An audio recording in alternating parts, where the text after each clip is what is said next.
Shalom Sobat PTG, kembali lagi dalam podcast Talk with Young Generation. Hari ini kembali lagi bersama saya Sela, tentunya dengan narasumber kita yang baru. Di depan saya saat ini sudah ada Kak Denny. Halo Kak Den. Halo, Nah, Kak Denny ini adalah salah satu hamba Tuhan yang melayani di GKKI SLCC. Nah, Kak Denny mungkin boleh diceritain dulu ke Sobat PTG. Kak Denny ini melayani di bidang apa? Mungkin sudah berapa lama? Silahkan Kak Den. oke. Perkenalkan saya Denny, pekerjaan dan pelayanan sih ya. Jadi satu itu ya sebagai full timer ya di SLCC, khususnya untuk media gitu. Jadi yang ngurusin TTBNG lah soal media kali ya. Oke, dan Kak Denny ini salah satu yang membantu kita juga di PTG episode-episode sebelumnya ya. Ya, Kali ini gantian Kak Denny jadi narasumber. Oke, Sobat PTG, jadi hari ini kita akan membahas satu tema yaitu mengiring Tuhan. Nah, kita mau sama-sama hari ini belajar dari kisah hidupnya Kak Denny nih Kak, mengenai mengiring Tuhan. Nah, Kak Denny boleh ceritain gak sih gimana awal mulanya dari pertama kali Kak Denny merasa terpanggil sampai akhirnya memutuskan untuk mengiring Tuhan? oke, iya. Pertama sekali sih harus mendefinisikan dulu ini terpanggil atau memanggilkan diri gitu ya. Karena kan biasa kan di dalam suatu pelayanan kan ada orang yang apa ya, timbul pertanyaan ini terpanggil atau sengaja memanggilkan diri nih gitu ya.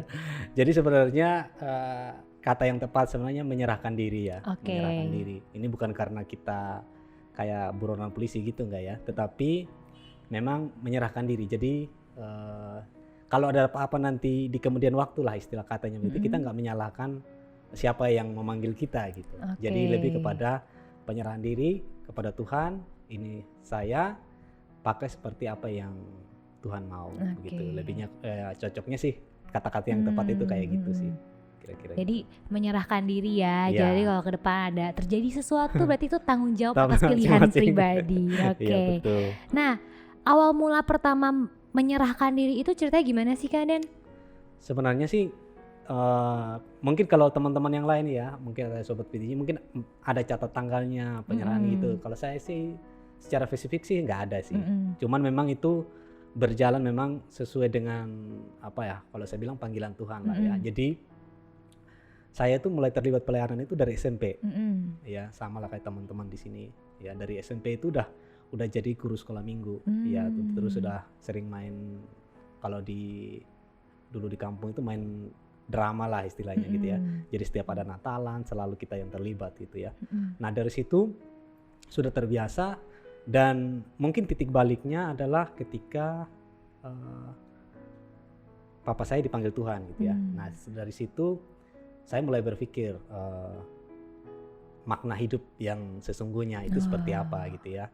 Nah, karena kan saya hanya berpikir gini, setelah kita lulus misalnya tamat SMA atau kuliah, terus kita kerja dapat duit, terus bekerja menikah gitu, punya anak, apakah hanya seperti itu gitu ya. Mikir lah istilahnya kata gitu. Tapi itu kan butuh proses waktu ya dari SMP, SMA gitu ya. Nah, puncaknya, nah itu titik baliknya tuh ketika papa saya meninggal. Itu kan saya masih SD sekali ya. Terus panggilan itu makin menguat sejak SMP. Jadi di rumah paman saya itu kita setiap malam itu ada semacam komsel lah ya. Ada doa malam. Nah, kita tuh anak-anak udah dikasih kesempatan untuk menyampaikan firman Tuhan. Oh, oke. Jadi meskipun kita nggak bisa menjabarkan ya, kita hanya baca satu ayat. Misalkan gini, kita baca Lukas pasal 1 ayat 1 gitu. Nanti saya minta bapak atau mama menjelaskan. Nah, dari situlah keberanian untuk menyampaikan firman Tuhan. Akhirnya terbiasa sampai pada puncaknya waktu SMA ya. Waktu SMA. Bukan berarti dalam mimpi ketemu Tuhan terus diajak jadi sama Tuhan, enggak ya. Tapi memang itu proses yang panjang gitu ya. Sampai SMA, kan saya SMA-nya di Jawa ya. Di Jawa. Waktu itu memang saya dapat beasiswa sampai tamat SMA. Terus sponsornya ini kan nawarin gitu. Dan kalau mau lanjut, nih ada beasiswa nih, sekolah Alkitab gitu. Tapi di sisi lain saya juga dapat pekerjaan gitu ya, karena di sekolah peringkatnya bagus, kita dapat kontrak dengan salah satu perusahaan swasta gitu ya, peternakan. Nah kita itu udah diminta gitu, bahkan kita sudah pernah pergi di perusahaan itu untuk survei gitu ya. Jadi tamat langsung kerja gitu ya. Tapi waktu hari-hari terakhir itu kan kita di asrama ya. Nah ada seorang hamba Tuhan berkhotbah, tuayan memang banyak tetapi penuai sedikit gitu ya. Nah itu saya renungkan, itu kayaknya nggak bisa tidur saya selama beberapa hari gitu ya. Ya udah, akhirnya ada tawaran begitu, ya udah. Terus saya tanya kuliahnya di mana? Di Jogja gitu. Wah ini peluang nih ya. Akhirnya ya udah saya ambil keputusan saat itu, saya mau ke Jogja gitu ya. Oh, oke. Nah akhirnya masuk di sekolah Alkitab itu. Oke, jadi sebenarnya mulai merasakan ada sesuatu tuh dari kecil sebenarnya Iya, kan, dari SD, kecil, SD, SMP. terus karena juga pengaruh keluarga, Ya, lingkungan, akhirnya semakin kuat dan semakin yakin gitu ya. Kalau bahasa psikologinya kan itu kan totalitas penjumlahan lah istilahnya katanya. Jadi dari peristiwa yang kita alami, keluarga, terus lingkungan sekitar, itu akan membentuk kita visi kita ke depan seperti apa gitu sih kira-kira. Oke. Nah, Kak Den, itu kan tadi cerita Kak Den tentang bagaimana awalnya akhirnya memutuskan untuk mengiring Tuhan. Nah, sebenarnya mengiring Tuhan itu sendiri tuh apa sih maksudnya Kak Den? Nah, ini pertanyaan yang sangat bagus ya. Mengiring Tuhan. Karena itu lagu sebenarnya itu kan terkenalnya mengiring Tuhan itu kan lagu Kidung Jemaat ya. Iya. Ya, itu nggak tahu Kidung Jemaat berapa itu saya udah lupa karena udah jarang buka Kidung Jemaat gitu ya. Tapi definisi mengiring itu kan sebenarnya bersama-sama ya. Bukan berarti kita mengiring kita lebih kuat enggak, tetapi kita mentautkan diri kita sepenuhnya kepada Tuhan. Terus jangan juga dianggap bahwa mengiring Tuhan itu kita harus jadi pelayan Tuhan setiap waktu atau full gitu ya di gereja, khotbah gitu enggak. Tetapi di dalam tindakan kita sehari-hari ya, ketika kita mengambil keputusan, kita bangun pagi, kita mau melakukan apa gitu ya, kita selalu sertakan Tuhan melalui apa? Melalui doa kita, hubungan pribadi dengan Tuhan. Ya menurut saya sih mengiring Tuhan ya seperti itu gitu ya. Jadi tidak istilahnya tidak berjalan sendiri-sendiri gitu ya. Ada satu contoh di dalam Alkitab ya, di Perjanjian Lama itu Raja Daud ya. Waktu Raja Daud masih muda, terus dia dielulukan gitu ya. Itu kan dia selalu berdoa, meminta petunjuk Tuhan ya. Boleh katakan mengiring Tuhan lah. Tapi ada satu peristiwa ketika dia tidak meminta petunjuk Tuhan gitu ya. Ketika dia melihat wanita cantik gitu ya. Nah, di satu itulah dia menjadi tidak meminta ya petunjuk Tuhan. Nah, akibat fatalnya apa? Ya seperti itu gitu kan. Akhirnya kan kerajaannya kan terpecah jadi dua gitu ya. Kira-kira seperti itulah ya. Jadi setiap hari, setiap waktu, dimanapun kita minta petunjuk Tuhan. Gitu. Jadi mengiring Tuhan itu nggak terbatas kita melayani full time, itu. tapi dalam kehidupan kita sehari-hari pun kita harus libatkan Tuhan dalam mengambil keputusan gitu ya. Iya betul sekali, karena orang yang melayani full juga belum tentu loh disebut orang mengiring Tuhan gitu ya. Karena ada orang yang bisa bersembunyi itu di balik pelayanannya gitu ya. Tetapi ya itu tadi ya, mau pelayanan apa enggak, setiap apapun dalam kehidupan kita ya kita mesti meminta petunjuk Tuhan ya. Kira-kira. Nah, Kak Den, ada nggak sih hal-hal yang perlu dipersiapkan ketika kita mengambil keputusan untuk mengiring Tuhan? Oh iya ada ya. Karena mengiring Tuhan itu kan bukan berarti jalan bebas hambatan gitu ya. Toh jalan bebas hambatan aja masih ada rambu-rambu yang dipasang gitu ya. Kecepatannya berapa, di mana harus berhenti kalau ada apa-apa gitu ya. Nah demikian pun mengikut Tuhan ya. Di dalam Roma 14 ayat 8 itu ya, saya buka dulu. Roma ya Roma 14 ayat 8. Firman Tuhan berkata demikian. Sebab jika kita hidup untuk Tuhan, dan jika kita mati untuk Tuhan. Jadi baik hidup atau mati, kita adalah milik Tuhan. Jadi hal pertama sih yang harus kita siapkan ya kalau kita mengikut Tuhan adalah siap mati. Itu harga yang mesti harus kita sangat persiapkan gitu ya. Ya karena mengikut Tuhan itu kan ya seperti yang saya bilang tadi ya, nggak ada jalan lempeng gitu ya. Ada banyak hambatan gitu ya. Karena Tuhan tidak pernah menjanjikan jalan kita selalu rata, tetapi yang Tuhan janjikan adalah penyertaannya gitu ya.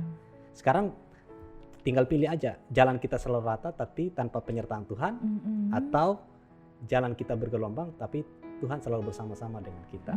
Mungkin orang pilih kan, ya mending saya pilih jalan yang rata bersama dengan Tuhan. Nggak ada hukum begitu gitu loh. Ya, hukumnya adalah selalu bersama dengan Tuhan meskipun jalannya tidak selalu rata. Oke. Ya, itu ya. Itu tadi hal yang dipersiapkan Kak Den. Ya. Itu kan berarti mengiring Tuhan tuh nggak mulus-mulus aja gitu ya. Nah, kalau berdasarkan pengalamannya Kak Denny sendiri ya, ada nggak sih hal-hal yang harus dihadapi karena keputusan untuk mengiring Tuhan gitu, atau dalam tanda kutip konsekuensi yang harus ditanggung gitu? Oh, oke. Tadi kan masih umum ya, masih istilahnya siap mati sih kayak apa sih? Ya. Yang pasti sih pertama siap mental ya. Siap mental gini. Yang pertama mentalnya itu dalam hal pekerjaan ya. Meskipun ya di kota-kota besar ya hamba Tuhan itu kan hidupnya kelihatan mewah gitu, tetapi kembalilah, kalau saya sih gaya hidup sih kalau saya ya.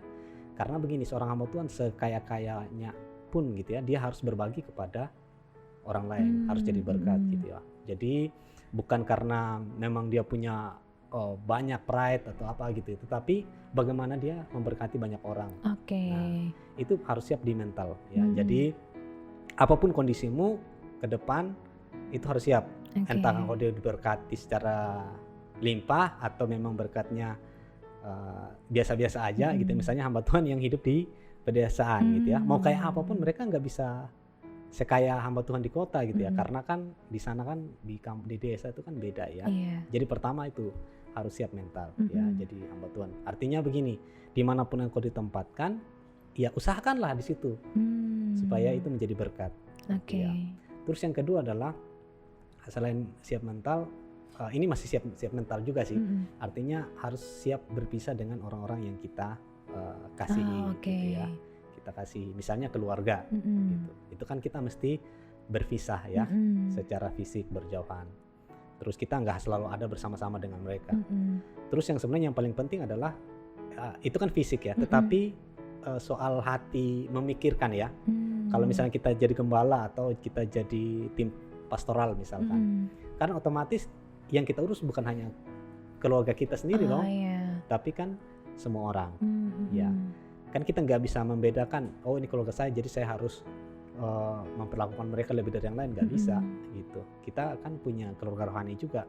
Keluarga rohani itu kan juga keluarga kita kan. Gitu. Betul. Jadi perhatiannya juga harus sama gitu. Meskipun mungkin kita nggak ada ikatan darah ya, tapi kan kita di dalam Tuhan satu. Ya kira-kira itu sih. Jadi harus siap mental lah. Jadi. Berarti menjadi seseorang yang mengiring Tuhan itu berarti kita harus siap untuk membuang keegoisan kita gitu ya. Gitu ya, pasti. Berhenti memikirkan hanya diri sendiri, tapi kita juga harus mulai memikirkan orang lain gitu. Itu yang paling utama sih. Jadi harus membuang apa ya, boleh dibilang segala cita-cita kita yang mungkin kan gini, kita pengen gini, oh saya mau hidup enak sendiri, gak usah mikirin orang lain gitu ya. Saya kerja dapat duit, ya udah buat saya sendiri gitu. Tapi kan itu apakah hanya begitu gitu loh. Karena gini, kita juga kan berkaca kepada hamba-hamba Tuhan ya, yang sudah senior gitu ya. Kita melihat teladan hidup mereka gitu ya. Bahkan beberapa hamba Tuhan itu kan secara dalam kutip kan tanda kutip kan orang kaya ya.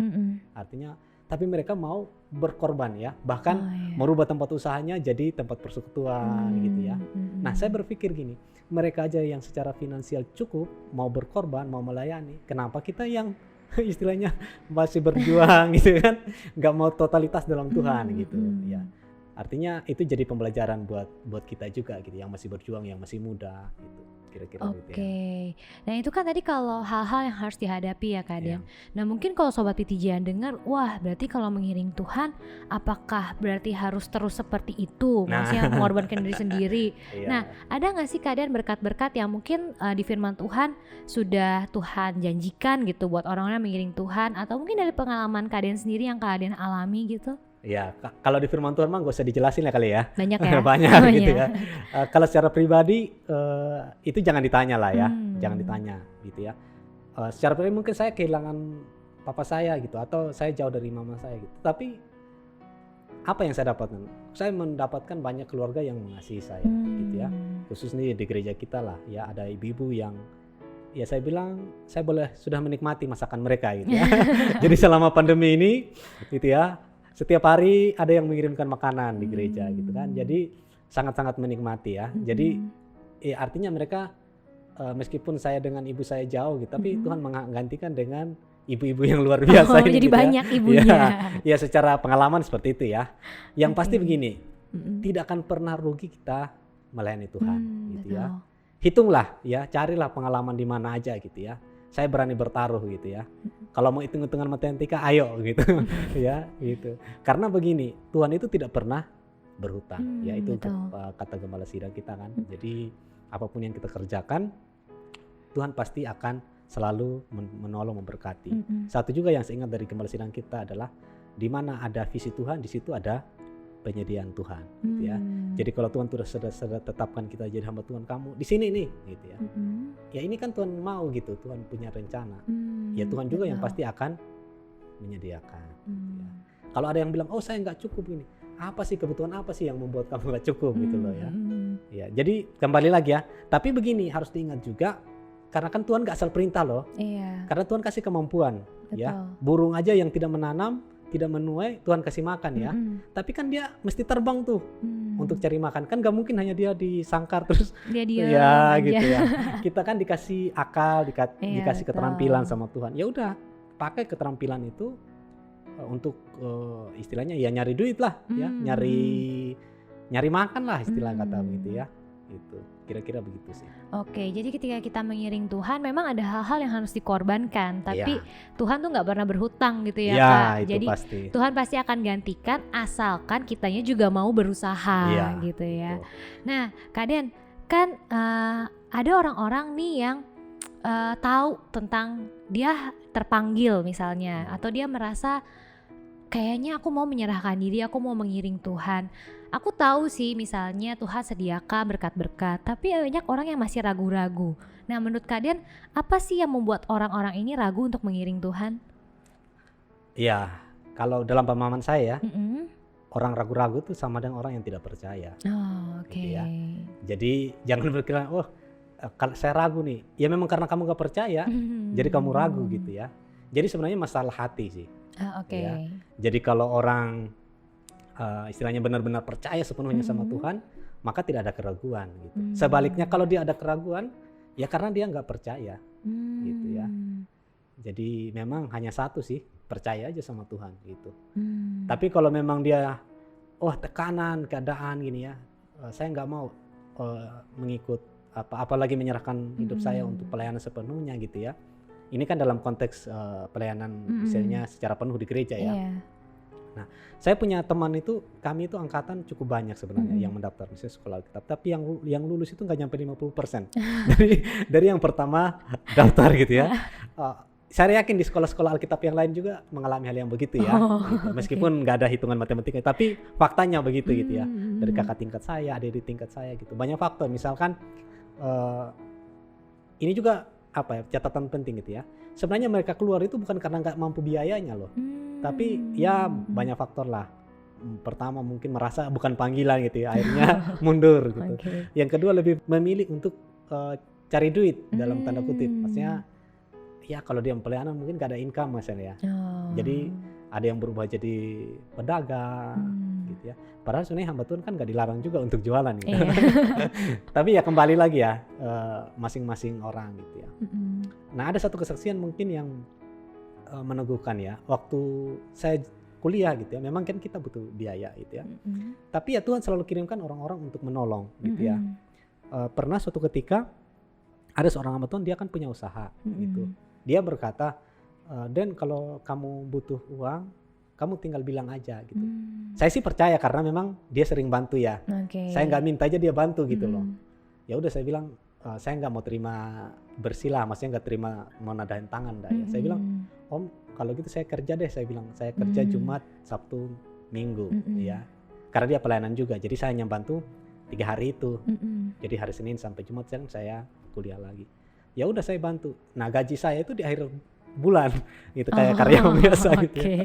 Nah udah dari situ saya dapat istilahnya dapat uang jajan gitu. Terus saya kan dikasih sepeda motor juga kan waktu itu. Ya udah saya pakai untuk pakai kuliah gitu. Jadi selain kan donatur itu kan hanya untuk biaya kuliah aja ya. Nggak untuk kebutuhan hari kan nggak, kita mesti cari sendiri. Ya udah banyak hal yang kita bisa kerjakan ya untuk bisa menghasilkan income sih. Itu tadi ya, nggak boleh berdiam diri. Kita pun harus bekerja. Gitu. Karena begini, itu kan bentuk kepercayaan kita dong kepada Tuhan. Kalau kita percaya Tuhan kasih berkat, ya tindakan kita apa? Gitu. Oke, berarti untuk mengiring Tuhan mungkin memang kita bisa dipengaruhi oleh lingkungan, mungkin kita juga bisa secara nggak langsung diarahkan, tapi kembali lagi itu semua harus dari keputusan diri sendiri yang memantapkan diri ya. Iya, betul. Karena gini, sahabat apapun tekanan di luar kita gitu ya, baik keluarga, lingkungan gitu, memang itu ada pengaruhnya ya, tetapi kembali dari kitanya sendiri gitu. Kita yang ngambil keputusan, kita yang jalanin, ya mau nggak mau kita yang bertanggung jawab. Iya, itu lagi ya Kak, kembali ke pertama ya. Jadi ketika kita menyerahkan diri untuk mengiring Tuhan itu, ketika nanti di depannya ada apa-apa, kita nggak menyalahkan siapapun ya, karena itu keputusan pribadi. Kan dalam situasi sekarang aja lah, kan kita lihat di media itu kan, lihat hamba Tuhan kan pada curhat gitu. Banyak ya. Banyak gitu ya. Ya ada yang terang-terangan, ada yang ya istilahnya kode-kode gitu kan. Ya saya nggak menyalahkan gitu ya. Semua kita kan punya persoalan yang sama gitu ya. Cuman ya gimana kita tetap survive lah ya. Karena kan yang ngalamin kan bukan hanya Mbak Tuhan. Iya betul. Jemaat loh yang dipikirin gitu kan. Iya betul. Ya kira-kira begitu sih. Oke, nah Kak Denny sendiri ada pesan nggak Kak untuk mungkin Sobat PTG yang masih agak ragu-ragu untuk mengiring Tuhan gitu. Nah menurut Kak Denny ada pesan nggak buat mereka? Ya. Buat teman-teman ya yang masih ragu lah terhadap pemeliharaan Tuhan ya dalam mengiring Tuhan, ya langkah pertama sih percaya penuh sama Tuhan. Itu aja sih, karena ketika kita ragu sedikit saja maka kita sedang tidak percaya Tuhan sebenarnya gitu ya. Nah kata-kata ragu itu kan ya implikasi ketidakpercayaan kita terhadap Tuhan gitu ya. Salah satu contoh di Alkitab adalah Abraham ya, ketika Tuhan suruh bilang persembahkan Ishak gitu ya, apa yang dilakukan Abraham? Dia persembahkan gitu. Tapi kan waktu anaknya nanya kan, anaknya kan nanya begini, si Ishak nanya, ayah kita sudah bawa kayu bakar dan pisau, mana ini domba korban? Lalu Abraham jawab, Tuhan yang akan menyediakan gitu ya. Terus juga dia berkata, ya kami akan pergi ke sana. Setelah itu kami akan kembali ke sini, gitu ya. Dia bilang gitu juga kan. Dan memang terbukti apa yang dia katakan. Jadi selain kita percaya penuh, ya kita lakukan apa yang kita katakan, gitu ya. Ya istilahnya atau bahasa bagusnya sih mengatakan apa yang kita percayai dan melakukan apa yang kita percayai juga. Gitu. Jadi itu akan berdampak. Gitu ya. Itu aja sih pesannya. Jadi jangan sekalipun kendor di dalam mengiringi Tuhan, karena ingat ya Tuhan tidak pernah lupa akan janjinya. Jadi percaya penuh ya Kak. Itu sih kuncinya. Apapun lah percaya penuh. Karena ketika kita tidak percaya, ragu-ragu, wah kita mendoakan Tuhan loh. Nah dan itu tuh fatal akibatnya. Itu sih ya, kalau mau dibilang apa yang saya paling takutkan, ya itu ketika saya ragu-ragu terhadap Tuhan. Dan juga perlu diingat bahwa ketika kita ragu-ragu terhadap pemeliharaan Tuhan, itu akan melunturkan iman-iman kita sebelumnya loh. Mungkin kita dulu kan percaya sama Tuhan, berserah kepada Tuhan, tapi di tengah jalan kita jadi ragu.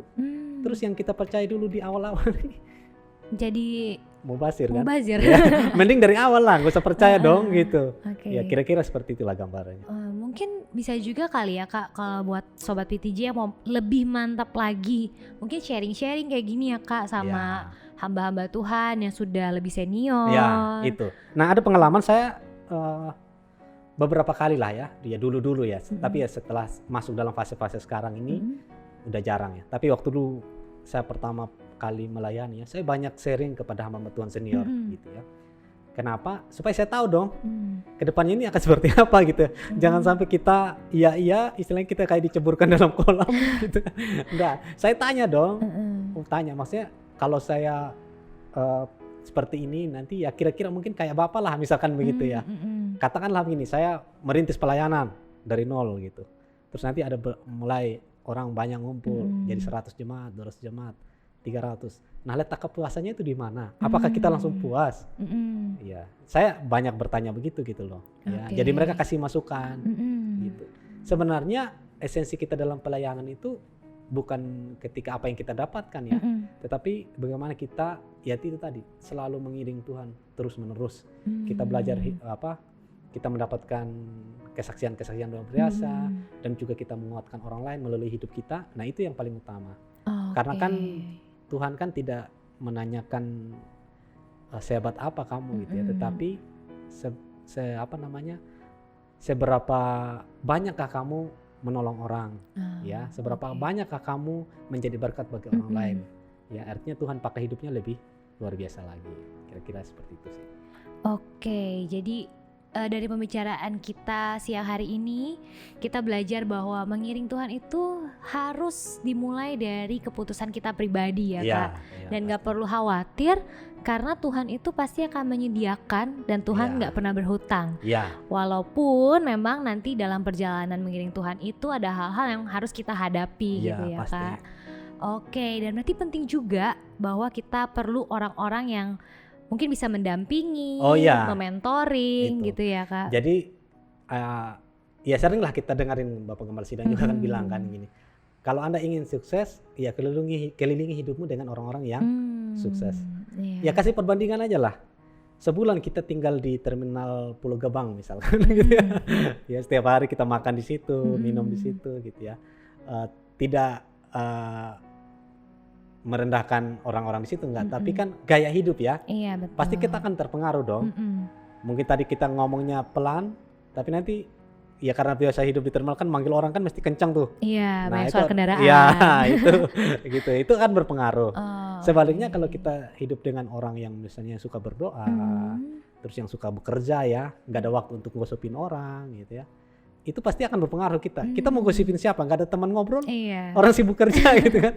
Jadi kira-kira seperti itulah. Jadi memang dari kita sendiri, tapi faktor di lingkungan kita ikut mempengaruhi. Oke, jadi kembali lagi harus pilih lingkungan yang baik ya itu. Oke.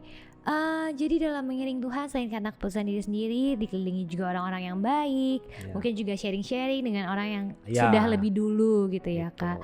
Oke, terima kasih Kak Denny untuk pelajarannya siang hari ini. Mungkin teman-teman yang Sobat PTG lainnya yang mungkin mau sharing-sharing sama Kak Denny, nanti boleh dihubungi Kak Denny lewat sosial medianya. Karena Kak Denny ini sosial media cukup aktif, banyak juga memberikan tutorial loh. Ya boleh dicek nanti sosial media aja Kak Denny. Dan terima kasih lagi sekali lagi Kak Denny. Sama-sama. Dan untuk Sobat PTG, jangan lupa saksikan juga episode-episode lain podcast Talk Within Generation, karena pastinya masih akan banyak topik-topik menarik dan yang tentunya seru untuk didengarkan. Terima kasih dan sampai jumpa dalam PTG selanjutnya. Shalom.